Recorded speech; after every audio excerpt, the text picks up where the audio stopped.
school children killed in South Africa minibus collision. In business news, Nigeria's non-oil export revenue rises to $6.1 billion.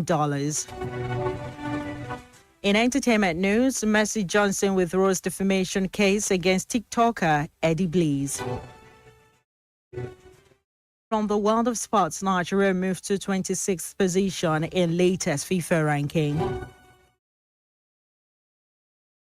Good evening and many thanks for joining us for news across the world with them at 88.7 FM Ilorin. I am Omonike Babatunde. You can listen to us via our website at www.diamondfm.net or watch us live on Facebook at Diamond 887 FM. You can also download our app on Play Store, Diamond 887 FM. We'll bring you details of the news after this break. Don't go away, please.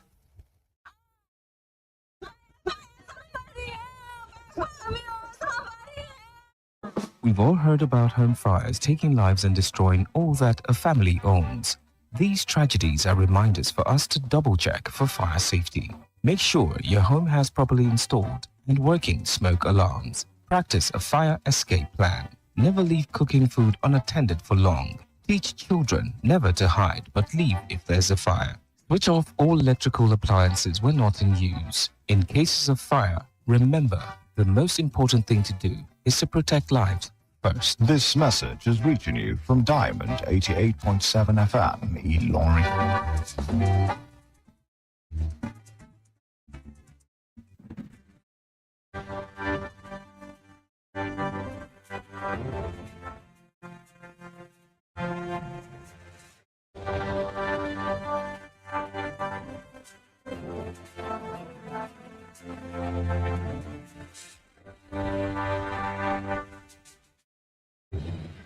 You're welcome back from that short break. Now the news in detail.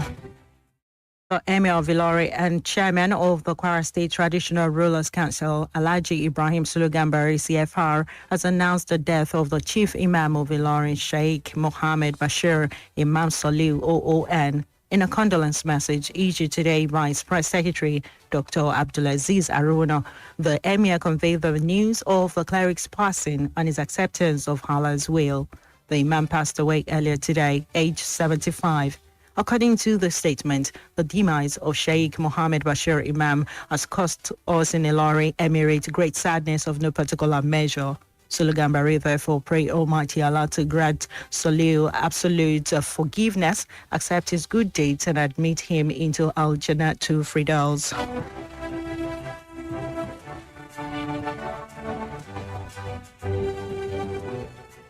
The federal government has announced the commencement of application for the 2026 Petroleum Technology Development Fund Overseas Scholarship Scheme, providing opportunities for Nigerian postgraduate students to study in the United Kingdom, Germany, France, and Malaysia. This was confirmed in a post shared today via X by the Office of the Special Advisor to the President on social media, Dada Olusegun. According to the Statement on Scholarship Board website, the scheme targets MSc and PhD candidates in disciplines relevant to the oil and gas sector, offering benefits such as tuition, return flight tickets, accommodation and living allowances, health insurance, and bench fees where applicable. Interested candidates are advised to apply online at scholarship.ptdf.gov.ng. Again, scholarship.ptdf.gov.ng for approved programs at PTDF partner institutions. The closing date for application is 27th February.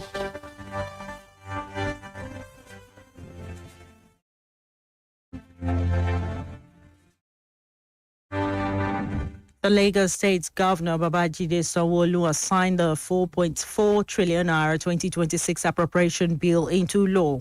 The budget signing ceremony held today was attended by the Deputy Governor, Dr. Obafemi Hamzat, the Head of Service, Bode Agoro, members of the State Executive Councils, members of the Lagos State House of Assembly, and other key stakeholders. The Lagos State House of Assembly earlier in January passed the budget for the 2026 fiscal year. Speaking after signing the money bill into law, Governor Sanwo-Olu said the budget was designed to promote economic growth, reduce poverty, and ensure that prosperity reaches every resident of the state.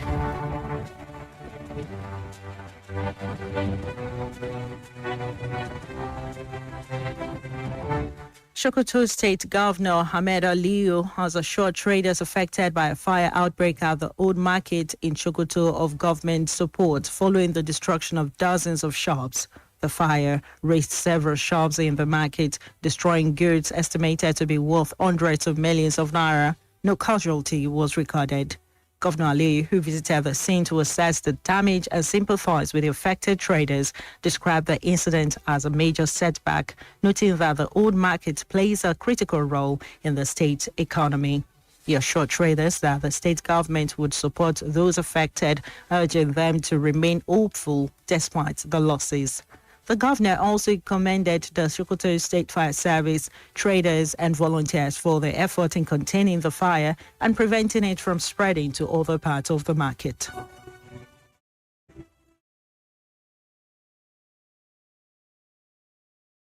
And Abuja Federal High Court has removed Meta Platforms Inc. and X Corporation, formerly Twitter, from the cyber stalking case instituted by the federal government against activist and former presidential candidate Omoyele Sowore.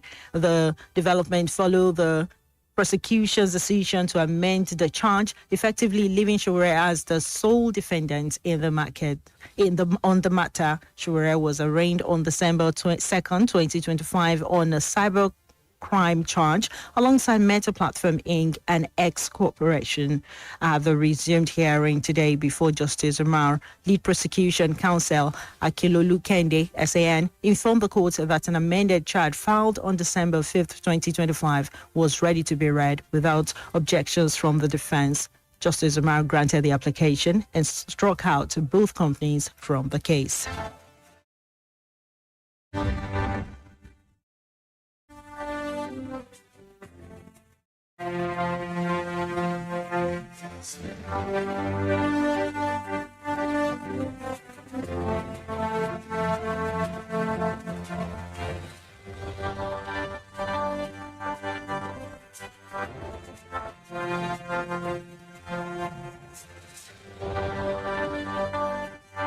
The news across the world is reaching you from Vitamin 88.7 FM Iroyin. We'll go on a break now, and when we return, we'll bring you foreign and sport news. Don't go away, please.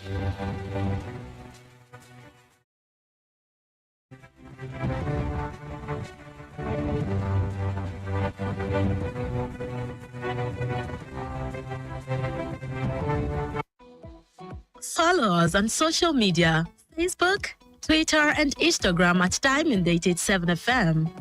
Diamond FM, shining supreme.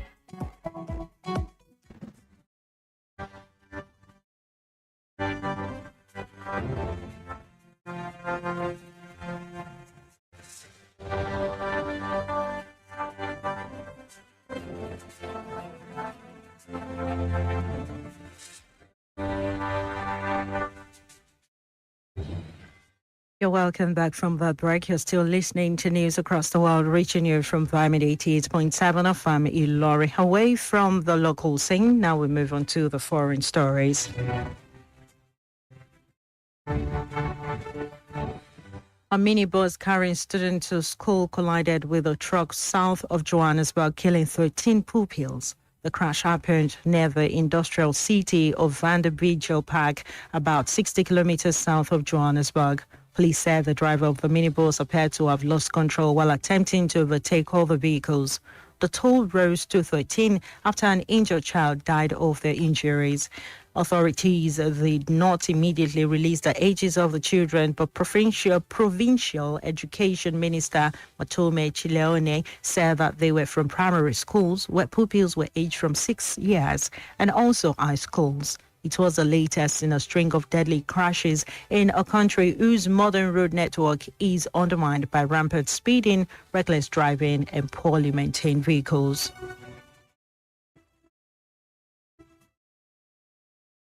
Still on the foreign scene, Russian President Vladimir Putin has been invited to join United States President Donald Trump's Board of Peace aimed at resolving conflicts globally and oversee governance and reconstruction in Gaza. Russian military spokesman Dmitry Peskov told journalists today that President Putin also received an invitation to join this board of peace. He disclosed that the clarification is necessary to clarify all the nuances of the offer with Washington without adding if the Kremlin chief is inclined to join. The White House has reached out to various figures around the world to sit on the board of peace chaired by the U.S. president himself.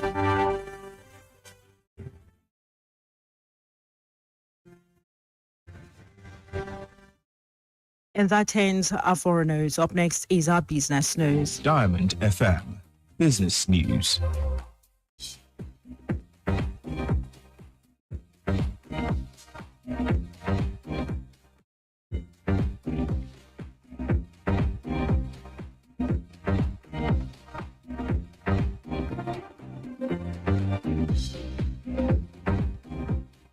In our business update today, the federal government has reported Nigeria's non-oil exports for the year 2025 at $6.1 billion. The development was announced today by the Executive Director of the Nigerian Export Promotion Council, Nonye Ayeni, at the news briefing. While giving a breakdown, she explained that the figure showed a growth of 11.5% compared to the $5.4 billion recorded in December 2024.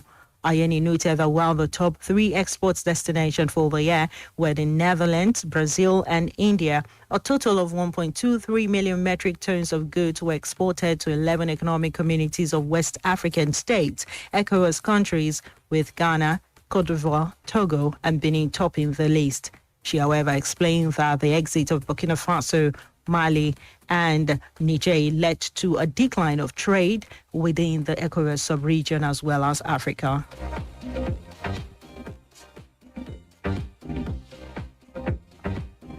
That ends our business news. Up next is our entertainment news. Diamond FM Entertainment News. In our entertainment news today, famous Nollywood actress Mercy Johnson has secured the release of TikToker Eddie Blaze from detention after dropping all charges against her. The content creator regained her freedom on Saturday following intense public pressure on social media platforms. This development came hours after popular social media critic Martin Vincent Otte, better known as Very Dark Man, dragged the actress and accused her of oppression. Very Dark Man noted that defamation is a civil case and joined all the Nigerians in demanding Eddie Blaze's release from police detention. Eddie Blaze was arrested some days ago over a video she shared on TikTok in December 2025 about Mercy Johnson and her husband, Prince Henry Okogie. In the video, the TikTok star alleged that Prince Okogie recently bought a house for his pregnant mistress. Eddie Blaze further claimed that the actress allegedly connived with the mistress's house help to cause a miscarriage.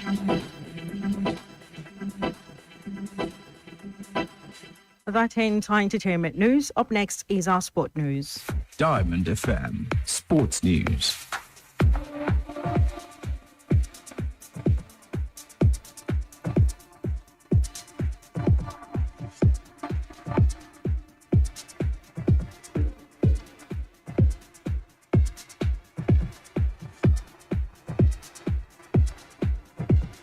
In a sport update today, the Super Eagles of Nigeria have moved to 26th place in the latest FIFA World Ranking released today, recording a remarkable 12th-place jump. The Nigerian national team climbed from 38 after an impressive outing at the 2025 AFCON in Morocco, where they finished third overall. The Super Eagles are now the third best team in Africa, behind AFCON winners Senegal, ranked 12th globally, and Morocco placed 8th in the world. Algeria and Egypt occupy 4th and 5th position, respectively, on the African ranking. Meanwhile, Spain, Argentina, France, England, Brazil, Portugal, Netherlands, Belgium, Germany, and Croatia make up the world's top 10 teams.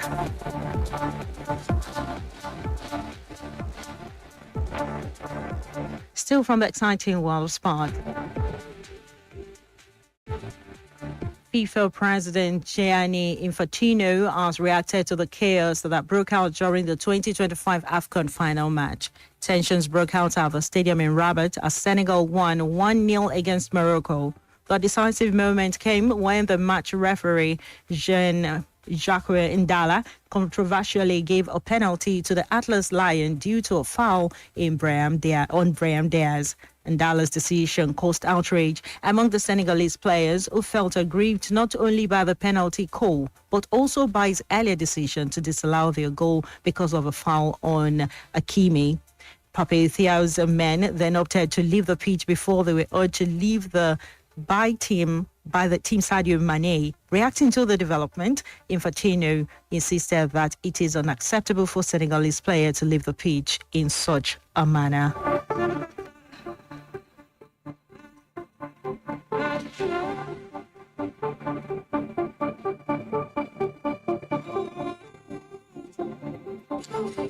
And that's it from the exciting world of sport.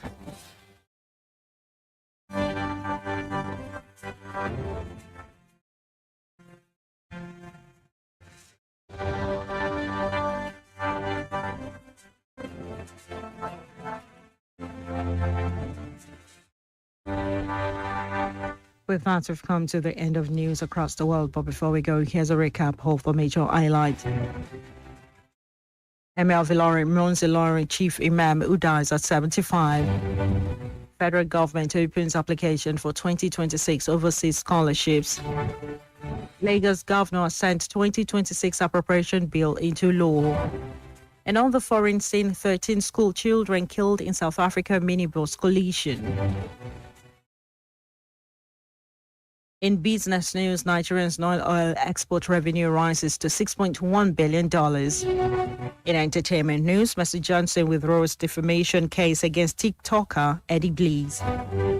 And from the world of sports, Nigeria moves to 26th position in latest FIFA ranking.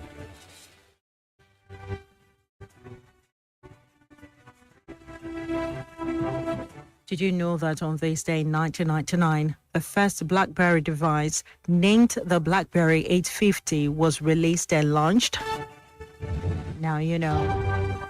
For information about happenings around you, kindly contact them at the FM newsroom number on 091-6062-7526. One more time, 091-6062-7526. For news across the world was edited by Abiodun Akiwumi, and my name is Omonike Babatunde. Thank you for listening to your Shining Supreme station, and please stand by for all the news in Yoruba language. Good evening. For up-to-date news reported across the globe, be rest assured you're on the right radio dial. Diamond 88.7 FM Ilorin, your Shining Supreme station. This is Diamond FM 88.7. Setting the pace.